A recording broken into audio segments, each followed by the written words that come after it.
Nabi bersabda, inna lillahi malaikatan. Sesungguhnya Allah memiliki ramai para malaikat. Tuan-tuan nak tulis pun tulis atas tu.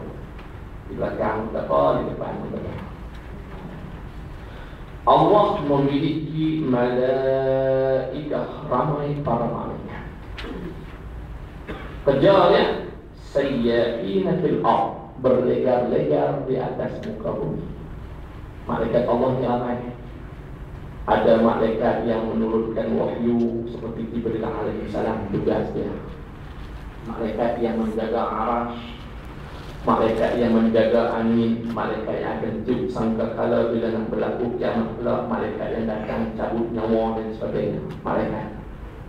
Ada juga malaikat yang dinamakan malaikat hafazah. Hafazah, malaikat yang memelihara manusia, jaga kita tidur contohnya. Ada malaikat yang jaga kita. Kalau tak ada malaikat jaga kita, semut masuk dalam telinga penuh. Ada malaikat apa? Hafazah yang memelihara. Tambahlah orang yang ada kencing manis, dia burung tu yang dekat masuk tekok dalam telinga. Ada malaikat hafazah. Kalau tak ada malaikat hafazah, kita nak tidur pun tak boleh.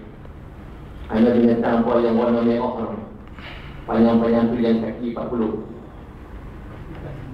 Kelipan dia titik orang tu merah. Bila kita sentuh dia rekod. Boleh Ungguk apa. Kalau tak ada malaikat hafazah, dia masuk dalam sekok, dia buat apa pun tak boleh. Maka malaikat, antara malaikat-malaikat nama malaikat hafazah, dia jaga kita.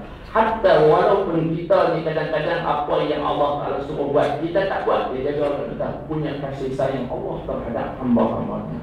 Antara malaikat-malaikat yang ramai-ramai itu, Nabi kata malaikat yang sayyahina fil ardh, berlegar-legar, berpusing-pusing atas muka bumi.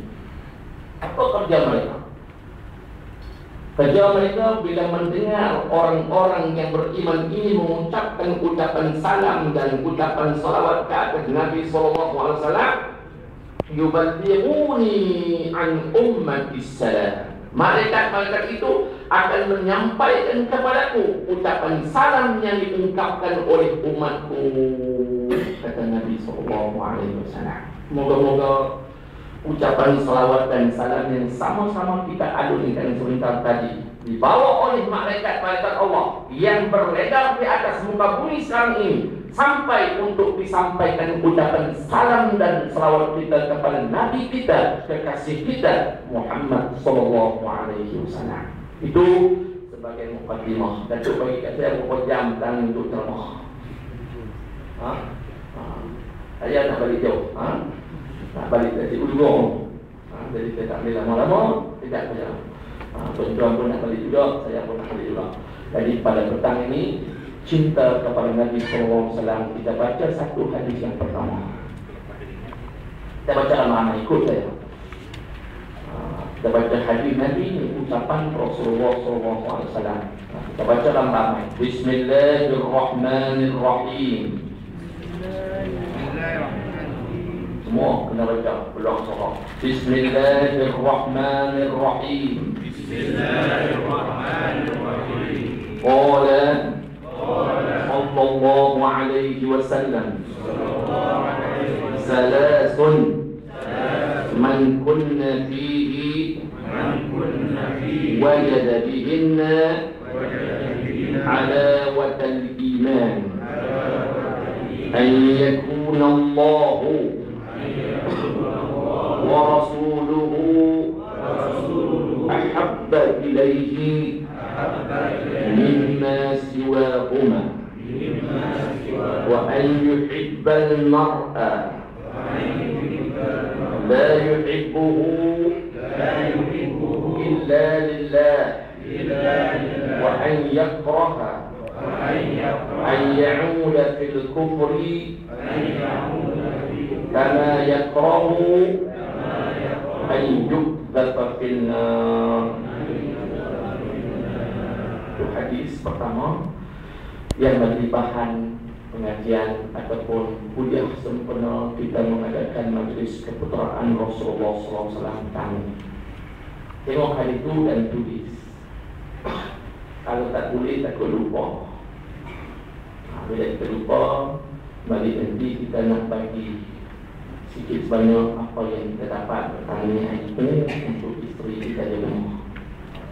Bagi mereka yang mempunyai isteri, yang mempunyai isteri-isteri, untuk mereka sampaikan kepada isteri-isteri. Boleh tu? Sebab tak apalah, bagi ada isteri, mungkin isteri kata dengan kata dia ada kuliah ceramah, apa yang kita tu kata, jadi bimbang kalau kita lupa. Sebab dulu-dulu pernah saya dengar ada orang berkata Melayu mudah lupa. Ingatlah, dulu-dulu ada orang pernah berkata, siapa kata saya tak tahu, tapi orang berkata Melayu mudah lupa. Takut kita tergolong dalam golongan Melayu mudah lupa, pilih salah sun 3 perkara. Salah sun. Kalau salah sun 30. Kalau sa tu dia tambah waw dengan nun di belakang, salah sun jadi 30.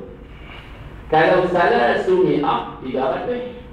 Salah su'alaf 3,000. Salah su'milim 3 juta. Tak, salah sun 3 saja. Kamu Nabi kata, man kunna fihi, sesiapa yang ada pada dirinya 3 perkara tersebut, wajada bihinna halawatal iman, dia akan dapat mengecapi nikmat kemanisan iman. Halawah bahasa Arab makna kemanisan, kata terbitan. Halawatal iman, kemanisan iman. Nabi kata siapa-siapa saja, man, perkataan man, barang siapa, tak kira siapa saja daripada kalangan umat bagi